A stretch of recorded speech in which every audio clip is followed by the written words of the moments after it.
নমস্কার বন্ধুরা, নতুন আরেকটি ভিডিওতে আপনাদের সকলকে জানাই স্বাগতম। তো এই মুহূর্তে প্রথম, দ্বিতীয়, তৃতীয়, চতুর্থ এবং পঞ্চম দফার লোকসভা ভোট গ্রহণ পর্ব এই মুহূর্তে কিন্তু আগামী 20 মে তারিখে সম্পন্ন হয়েছে। তো আজকে 25শে মে ষষ্ঠ দফার লোকসভা ভোট গ্রহণ পর্ব, অর্থাৎ আমাদের পশ্চিমবঙ্গের রাজ্যের 8টি আসনের পাশাপাশি সমগ্র দেশে 57টি আসনে এই ষষ্ঠ দফার লোকসভা ভোট গ্রহণ পর্ব এই মুহূর্তে কিন্তু সম্পূর্ণ হয়েছে।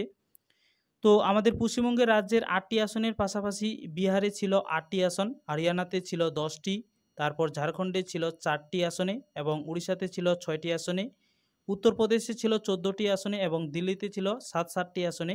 অর্থাৎ আমাদের পশ্চিমবঙ্গের রাজ্যের পাশাপাশি সমগ্র দেশে 57টি আসনে কিন্তু এই ষষ্ঠ দফার লোকসভা ভোট গ্রহণ পর্ব ছিল। তো আমাদের পশ্চিমবঙ্গের রাজ্যের 8টি গুরুত্বপূর্ণ লোকসভা ভোট কেন্দ্র রয়েছে। নামগুলি আমি আপনাদেরকে জানিয়ে দিচ্ছি: বাঁকুড়া, তমলুক, কাঁথি, ঘাটাল, ঝাড়গ্রাম, মেদিনীপুর, পুরুলিয়া এবং বিষ্ণুপুর। তো এই 8টি লোকসভা ভোট কেন্দ্র থেকে কিন্তু এই মুহূর্তে ষষ্ঠ দফার লোকসভা ভোট গ্রহণ পর্ব কিন্তু ভালোই ভালো সম্পূর্ণ হয়েছে এবং ভোট শেষে বিভিন্ন রকম পোলিং এজেন্সির কাছ থেকে পাওয়া তথ্য অনুযায়ী আজকের এই ভিডিওতে গুরুত্বপূর্ণ বিষয়গুলি আমি আপনাদের মাঝে তুলে ধরব। অর্থাৎ এই 8টি আসন থেকে এই ষষ্ঠ দফার লোকসভা ভোট গ্রহণ পর্বে ষষ্ঠ দফার লোকসভা ভোট গ্রহণ পর্বের শেষে এই 8টি আসন থেকে বিভিন্ন রাজনৈতিক দল থেকে কোন কোন দল সেখানে জয়ী হতে চলেছে, অর্থাৎ এই 8টি আসনের মধ্যে কোন রাজনৈতিক দল কতটা আসন দখল করতে পারবে, কোন আসনে কোন রাজনৈতিক দলের কতটা পাল্লা ভারী রয়েছে, আজকের এই ভিডিওতে সমস্ত রকম গুরুত্বপূর্ণ বিষয়গুলি আমি আপনাদেরকে জানিয়ে দেব। তো অবশ্যই আপনারা ভিডিওটা শেষ পর্যন্ত দেখতে থাকুন এবং চ্যানেলে নতুন হয়ে থাকলে আমি আপনাদেরকে রিকোয়েস্ট করব অবশ্যই চ্যানেলটিকে সাবস্ক্রাইব করে দিয়ে পাশে থাকা বেল আইকনে ক্লিক করে অল অফ নোটিফিকেশন অন করে রাখবেন। 2024 সালের লোকসভা ভোট কেন্দ্রের গুরুত্বপূর্ণ আপডেটের পাশাপাশি বিভিন্ন রকম চাকরির খবরগুলি তোমরা কিন্তু আমাদের এই চ্যানেল থেকে পেয়ে যাবে। তো শুরুতেই আমরা যদি লোকসভা নির্বাচন 2019 সালের দিকে চোখ রাখি, অর্থাৎ 2019 সালের ফলাফল অনুযায়ী এই 8টি আসনের মধ্যে কোন রাজনৈতিক দল কতটা আসন দখল করতে পেরেছিল, তো আপনাদেরকে আমি জানিয়ে দিচ্ছি 2019 সালের ফলাফল অনুযায়ী টিএমসি তমলুক, কাঁথি, ঘাটাল এই 3টি আসনে জয়যুক্ত হয়েছিলেন। এছাড়াও বিজেপি বাঁকুড়া, ঝাড়গ্রাম, মেদিনীপুর, পুরুলিয়া এবং বিষ্ণুপুর এই 5টি আসনে কিন্তু বিজেপি প্রার্থীরা 2019 সালের ফলাফল অনুযায়ী সেখানে কিন্তু জয়যুক্ত হয়েছিলেন। তো এই ষষ্ঠ দফার ভোট গ্রহণ পর্বের শেষে বিভিন্ন রকম পোলিং এজেন্সির কাছ থেকে পাওয়া তথ্য অনুযায়ী আজকের এই ভিডিওতে আমি আপনাদেরকে একটি সমীক্ষা আপনাদের মাঝে তুলে ধরব। তো অবশ্যই আপনারা আজকের এই ভিডিওটা একটা সমীক্ষা অনুযায়ী দেখবার চেষ্টা করবেন। কোনো রকম রাজনৈতিক দলের একতরফা পক্ষ বা কারো বিপক্ষে আমি কিন্তু এই ভিডিওটি তৈরি করছি না। বিভিন্ন রকম পোলিং এজেন্সির কাছ থেকে পাওয়া তথ্য অনুযায়ী আজকের এই ভিডিওটি আমি আপনাদের মাঝে শেয়ার করতে চলেছি। তো অবশ্যই আপনারা ভিডিওটা শেষ পর্যন্ত দেখতে থাকুন।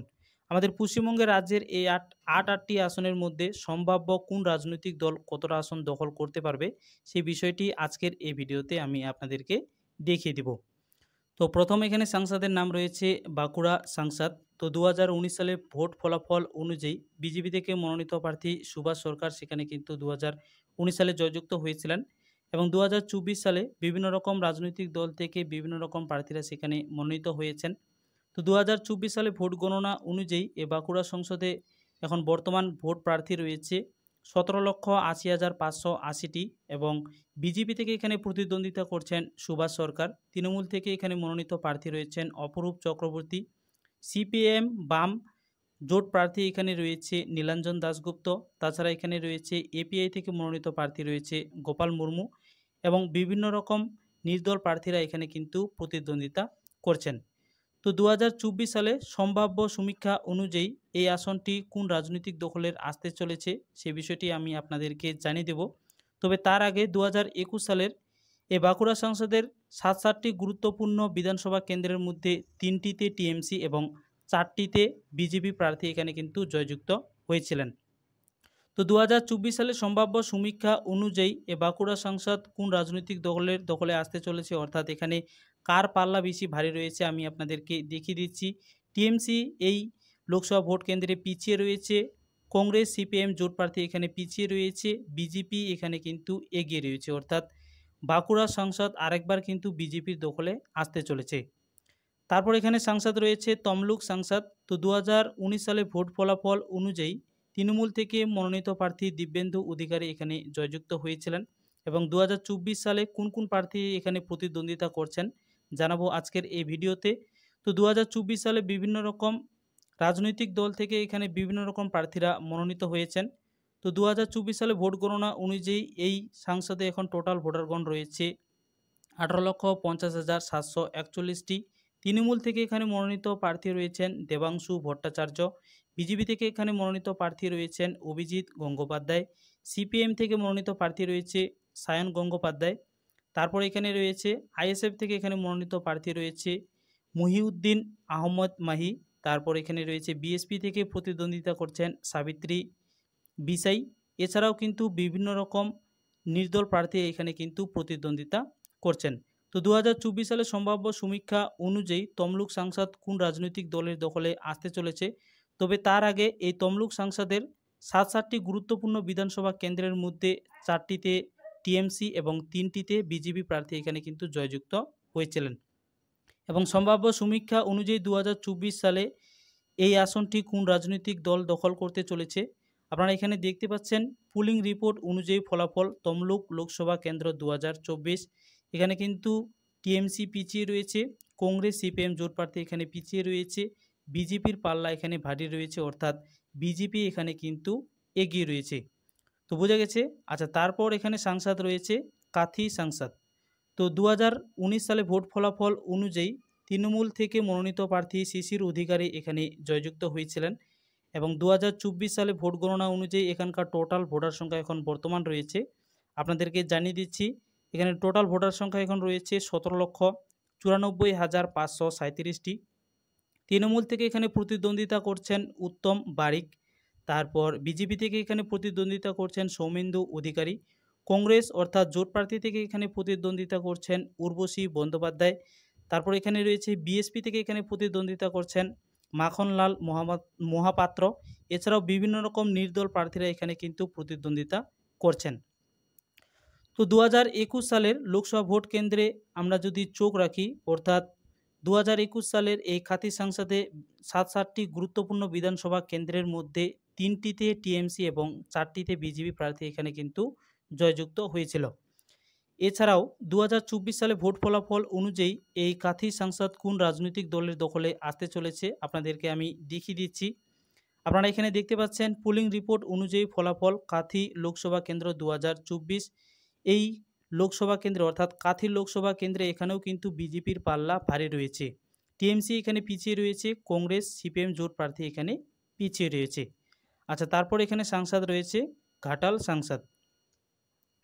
তো এই ঘাটাল সাংসদ থেকে 2019 সালে ভোট ফলাফল অনুযায়ী তৃণমূল থেকে মনোনীত প্রার্থী দেব এখানে জয়যুক্ত হয়েছিলেন, অর্থাৎ দীপক অধিকারী এখানে 2019 সালে জয়যুক্ত হয়েছিলেন এবং 2024 সালের বিভিন্ন রকম রাজনৈতিক দল থেকে অর্থাৎ বিভিন্ন রকম নির্দল প্রার্থী এখানে কিন্তু প্রতিদ্বন্দ্বিতা করছেন। এছাড়া 2024 সালে ভোট গণনা অনুযায়ী এখানকার টোটাল ভোটার সংখ্যা এখন বর্তমান রয়েছে 19,39,945টি। বিভিন্ন রকম রাজনৈতিক দল থেকে এখানে বিভিন্ন রকম প্রার্থীরা মনোনীত হয়েছেন, যেমন তৃণমূল থেকে এখানে প্রতিদ্বন্দ্বিতা করছেন দীপক অধিকারী উর্ফে দেব। তারপর বিজেপি থেকে এখানে প্রতিদ্বন্দ্বিতা করছেন হিরণ চট্টোপাধ্যায়। তারপর সিপিআই থেকে এখানে প্রতিদ্বন্দ্বিতা করছেন তপন গঙ্গোপাধ্যায়। তারপর এখানে রয়েছে বিএসপি থেকে এখানে প্রতিদ্বন্দ্বিতা করছে সৌমেন মাদ্রাজি। এছাড়াও বিভিন্ন রকম নির্দল প্রার্থীরা এখানে কিন্তু প্রতিদ্বন্দ্বিতা করছেন। তো 2021 সালের বিধানসভা ভোট অনুযায়ী এই ঘাটাল সংসদের 7টি গুরুত্বপূর্ণ বিধানসভা কেন্দ্রের মধ্যে 6টিতে টিএমসি প্রার্থীরা জয়যুক্ত হয়েছিলেন। এছাড়া কিন্তু শুধুমাত্র একটি আসনে কিন্তু বিজেপি প্রার্থীরা এখানে জয়যুক্ত হয়েছিলেন। তো 2024 সালের সম্ভাব্য সমীক্ষা অনুযায়ী এই ঘাটাল সংসদ কোন রাজনৈতিক দলের দখলে আসতে চলেছে আপনাদেরকে আমি জানিয়ে রাখি, এখানে কিন্তু টিএমসির পাল্লা ভারী রয়েছে, অর্থাৎ দীপক অধিকারী অর্থাৎ দেব এখানে কিন্তু আরেকবার জয়ী হতে চলেছে। অর্থাৎ পোলিং রিপোর্ট অনুযায়ী এই ঘাটাল সংসদে টিএমসি প্রার্থীরা এখানে কিন্তু জয়যুক্ত হতে চলেছে। এখানে বিজেপি প্রার্থীরা পিছিয়ে রয়েছে, কংগ্রেস সিপিএম জোট প্রার্থী এখানে কিন্তু পিছিয়ে রয়েছে। তারপর সাংসদ এখানে রয়েছে ঝাড়গ্রাম সাংসদ। তো 2019 সালে ভোট ফলাফল অনুযায়ী বিজেপি থেকে মনোনীত প্রার্থী কুনার হেমব্রম এখানে জয়যুক্ত হয়েছিলেন এবং 2024 সালে ভোট গণনা অনুযায়ী বর্তমান এই সংসদে ভোটারগণ রয়েছে, আপনারা এখানে অন স্ক্রিনে দেখতে পাচ্ছেন, 17,79,794টি। বিজেপি থেকে এখানে প্রতিদ্বন্দ্বিতা করছেন প্রণত টুডু, তৃণমূল থেকে এখানে প্রতিদ্বন্দ্বিতা করছেন কালীপদ সোরেন, সিপিএম থেকে প্রতিদ্বন্দ্বিতা করছেন সোনামণি টুডু। এছাড়াও এখানে রয়েছে এপিআই থেকে প্রতিদ্বন্দ্বিতা করছেন বীর সাবির বাসকে। তাছাড়া এখানে রয়েছে আইএসএফ থেকে প্রতিদ্বন্দ্বিতা করছেন বাপি সোরেন এবং বিভিন্ন রকম নির্দল প্রার্থীরা এখানে কিন্তু প্রতিদ্বন্দ্বিতা করছেন। তো এই ঝাড়গ্রাম সংসদের 2021 সালের বিধানসভা ভোটের দিকে আমরা যদি নজর রাখি, তো এই ঝাড়গ্রাম সংসদের 7টি গুরুত্বপূর্ণ বিধানসভা কেন্দ্রের মধ্যে 6টিতে টিএমসি প্রার্থী জয়যুক্ত হয়েছিলেন এবং শুধুমাত্র একটি আসন এখানে কিন্তু বিজেপি দখল করতে পেরেছিল। তো 2024 সালের বিভিন্ন রকম পোলিং রিপোর্ট অনুযায়ী এই ঝাড়গ্রাম সংসদ কোন রাজনৈতিক দলের দখলে আসতে চলেছে আপনাদেরকে আমি জানিয়ে রাখি, এই ঝাড়গ্রাম সংসদ কিন্তু টিএমসির দখলে আসতে চলেছে, অর্থাৎ এখানেও কিন্তু টিএমসির পাল্লা কিন্তু খুব একটা ভারী রয়েছে। অর্থাৎ বিভিন্ন রকম পোলিং রিপোর্ট অনুযায়ী এখানে বিজেপি প্রার্থীরা পিছিয়ে রয়েছে, কংগ্রেস সিপিএম জোট প্রার্থী এখানে কিন্তু পিছিয়ে রয়েছে। অর্থাৎ ঝাড়গ্রাম লোকসভা ভোট কেন্দ্র আরেকবার কিন্তু অর্থাৎ টিএমসির দখলে এখানে কিন্তু ঝাড়গ্রাম লোকসভা ভোট কেন্দ্র আসতে চলেছে। আচ্ছা, তারপর এখানে সাংসদ রয়েছে মেদিনীপুর সাংসদ। তো 2019 সালে ভোট গণনা অনুযায়ী বিজেপি থেকে মনোনীত প্রার্থী দিলীপ ঘোষ এখানে 2019 সালে জয়যুক্ত হয়েছিলেন এবং 2024 সালে ভোট গণনা অনুযায়ী এখানকার টোটাল ভোটার সংখ্যা এখন বর্তমান রয়েছে 18,11,243টি। বিজেপি থেকে এখানে প্রতিদ্বন্দ্বিতা করছেন অগ্নিমিত্রা পাল, তৃণমূল থেকে প্রতিদ্বন্দ্বিতা করছেন জুন মালিয়া, তারপর সিপিআই থেকে এখানে প্রতিদ্বন্দ্বিতা করছেন বিপ্লব ভট্ট, তারপর এখানে আরও রয়েছে বিএসপি থেকে এখানে প্রতিদ্বন্দ্বিতা করছেন অরুণ মণ্ডল। এছাড়াও কিন্তু বিভিন্ন রকম নির্দল প্রার্থীরা এখানে প্রতিদ্বন্দ্বিতা করছেন। তো 2024 সালে মেদিনীপুর সংসদ কোন রাজনৈতিক দলের দখলে আসতে চলেছে, তবে তার আগে এই মেদিনীপুর সংসদের 7টি গুরুত্বপূর্ণ বিধানসভা কেন্দ্রের মধ্যে 6টিতে টিএমসি এবং একটিতে বিজেপি প্রার্থী এখানে কিন্তু জয়যুক্ত হয়েছিল। তো বিভিন্ন রকম পোলিং রিপোর্ট অনুযায়ী এখানে অর্থাৎ মেদিনীপুর সংসদ কোন রাজনৈতিক দলের দখলে আসতে চলেছে এখানে আপনারা দেখতে পাচ্ছেন। পোলিং রিপোর্ট অনুযায়ী ফলাফল মেদিনীপুর লোকসভা কেন্দ্র 2024 এখানে টিএমসি প্রার্থীরা পিছিয়ে রয়েছে, তারপর কংগ্রেস সিপিএম জোট প্রার্থী এখানে পিছিয়ে রয়েছে, অর্থাৎ বিজেপির পাল্লা এখানে কিন্তু ভারী রয়েছে, অর্থাৎ বিজেপি প্রার্থী এখানে কিন্তু জয়যুক্ত হতে চলেছে। তো আজকের এই ভিডিওটা অবশ্যই আপনারা কিন্তু সম্ভাব্য সমীক্ষা অনুযায়ী দেখবার চেষ্টা করবেন। আরেকবার আমি আপনাদেরকে জানিয়ে দিচ্ছি, কোনো রকম একতরফা রাজনৈতিক দলের পক্ষ থেকে বা কোনো রকম রাজনৈতিক বিপক্ষে আমরা কিন্তু এই ভিডিওটি বানাচ্ছি না, শুধুমাত্র বিভিন্ন রকম পোলিং রিপোর্ট অনুযায়ী আজকের এই ভিডিওতে বিষয়গুলি আমি আপনাদের মাঝে শেয়ার করছি। তো অবশ্যই আপনারা ভিডিওটা কিন্তু সম্ভাব্য সমীক্ষা অনুযায়ী দেখবার চেষ্টা করবেন। তারপর পুরুলিয়া সংসদ থেকে 2019 সালের ভোট ফলাফল অনুযায়ী এখান থেকে বিজেপি থেকে মনোনীত প্রার্থী জ্যোতির্ময় সিংহ মাহাতো জয়যুক্ত হয়েছিলেন। তো 2024 সালে ভোট ফলাফল অনুযায়ী অর্থাৎ ভোট গণনা অনুযায়ী এই পুরুলিয়া সংসদে এখন টোটাল ভোটার সংখ্যা রয়েছে, আপনারা এখানে দেখতে পাচ্ছেন 18,23,120টি। বিজেপি থেকে এখানে প্রতিদ্বন্দ্বিতা করছেন জ্যোতির্ময় সিংহ মাহাতো, তারপর তৃণমূল থেকে এখানে প্রতিদ্বন্দ্বিতা করছেন শান্তিরাম মাহাতো, কংগ্রেস অর্থাৎ জোট প্রার্থী এখানে প্রতিদ্বন্দ্বিতা করছেন নেপাল চন্দ্র মাহাতো, আইএসএফ থেকে এখানে মনোনীত প্রার্থী রয়েছেন ধীরেন্দ্রনাথ মাহাতো। এছাড়াও বিভিন্ন রকম রাজনৈতিক দল থেকে বিভিন্ন রকম প্রার্থীরা এখানে কিন্তু প্রতিদ্বন্দ্বিতা করছেন। তো 2024 সালে সম্ভাব্য সমীক্ষা অনুযায়ী এই পুরুলিয়া সংসদ কোন রাজনৈতিক দলের দখলে আসতে চলেছে সে বিষয়টি অবশ্যই জানিয়ে দেব। তবে তার আগে 2021 সালে বিধানসভা ভোট কেন্দ্রের দিকে আমরা যদি এখানে নজর রাখি, তো পুরুলিয়া সংসদের 7টি গুরুত্বপূর্ণ বিধানসভা কেন্দ্রের মধ্যে 5টিতে বিজেপি প্রার্থীরা জয়যুক্ত হয়েছিলেন এবং টিএমসি প্রার্থীরা এখানে কিন্তু 2টি আসন দখল করতে পেরেছিল। তো সম্ভাব্য সমীক্ষা অনুযায়ী 2024 সালে এই পুরুলিয়া সংসদ বিজেপির দখলে আসতে চলেছে, আপনারা এখানে দেখতে পাচ্ছেন বিজেপি এখানে এগিয়ে রয়েছে, এছাড়া টিএমসি এখানে পিছিয়ে রয়েছে, কংগ্রেস সিপিএম জোট প্রার্থী এখানে কিন্তু পিছিয়ে রয়েছে। তো পুরুলিয়াতেও এখানে কিন্তু বিজেপির পাল্লা ভারী রয়েছে। তারপর এখানের সাংসদ রয়েছে বিষ্ণুপুর সাংসদ। 2019 সালে লোকসভা ভোট অনুযায়ী বিজেপি থেকে মনোনীত প্রার্থী সৌমিত্র খা এখানে 2019 সালে জয়যুক্ত হয়েছিলেন এবং 2024 সালে ভোট ফলাফল অনুযায়ী এখানকার টোটাল ভোটার সংখ্যা এখন বর্তমান রয়েছে 17,54,268টি।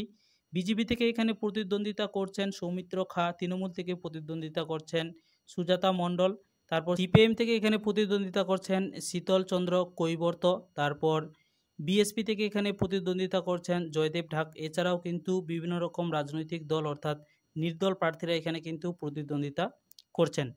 তো 2021 সালে বিধানসভা ভোটের দিকে আমরা যদি এখানে নজর রাখি অর্থাৎ বিষ্ণুপুর সাংসদের 7টি গুরুত্বপূর্ণ বিধানসভা কেন্দ্রের মধ্যে কিন্তু 5টিতে বিজেপি প্রার্থী জয়যুক্ত হয়েছিলেন এবং 2টিতে কিন্তু টিএমসি প্রার্থী এখানে জয়যুক্ত হয়েছিলেন।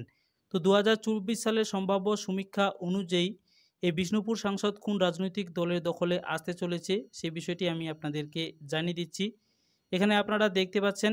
তো 2024 সালে সম্ভাব্য সমীক্ষা অনুযায়ী আপনারা এখানে অন স্ক্রিনে দেখতে পাচ্ছেন পুলিং রিপোর্ট অনুযায়ী ফলাফল বিষ্ণুপুর লোকসভা ভোট কেন্দ্র 2024। সেই পুলিং রিপোর্ট অনুযায়ী এখানে কিন্তু বিজেপি প্রার্থী এগিয়ে রয়েছে, টিএমসি প্রার্থী এখানে পিছিয়ে রয়েছে, কংগ্রেস সিপিএম জোট প্রার্থী এখানে কিন্তু পিছিয়ে রয়েছে। অর্থাৎ বিষ্ণুপুর থেকে আরেকবার এখানে কিন্তু বিজেপি প্রার্থী জয়যুক্ত হতে চলেছে। তো এই যে সমীক্ষাটি আমি আপনাদেরকে দেখিয়ে দিলাম, তো এই সমীক্ষা অনুযায়ী একটি সিদ্ধান্তে আমরা কিন্তু এখানে আসতে পারি। অর্থাৎ এই পোলিং রিপোর্ট অনুযায়ী 2024 সালের ষষ্ঠ দফার এই লোকসভা ভোট নির্বাচনে এই 8টি গুরুত্বপূর্ণ আসনের মধ্যে কিন্তু 6টি আসন এখানে কিন্তু বিজেপি পাচ্ছে এবং 2টি আসন এখানে শুধুমাত্র টিএমসি প্রার্থীরা এখানে কিন্তু পাচ্ছে। অর্থাৎ আমরা যদি এখানে দেখি বিজেপি প্রার্থীরা এখানে কিন্তু বাঁকুড়াতে জয়যুক্ত হতে চলেছে, তারপর তমলুকে, কাথি, তারপর মেদিনীপুর, পুরুলিয়া এবং বিষ্ণুপুর এই 6টি আসনে কিন্তু বিজেপি প্রার্থীরা এখানে কিন্তু জয়যুক্ত হতে চলেছে এবং টিএমসি প্রার্থীরা শুধুমাত্র ঘাটাল এবং ঝাড়গ্রাম এই 2টি আসনে কিন্তু জয়যুক্ত হতে চলেছে। তো এই রিপোর্ট অনুযায়ী কিন্তু এই সিদ্ধান্তে আসা যায়। তো এটা একটা সম্ভাব্য সমীক্ষা। অবশ্যই আমরা কিন্তু 4 জুন পর্যন্ত এই লোকসভা ভোট কেন্দ্রের জন্য অর্থাৎ এই লোকসভা ভোটের ফলাফলের জন্য আমরা অপেক্ষা করব।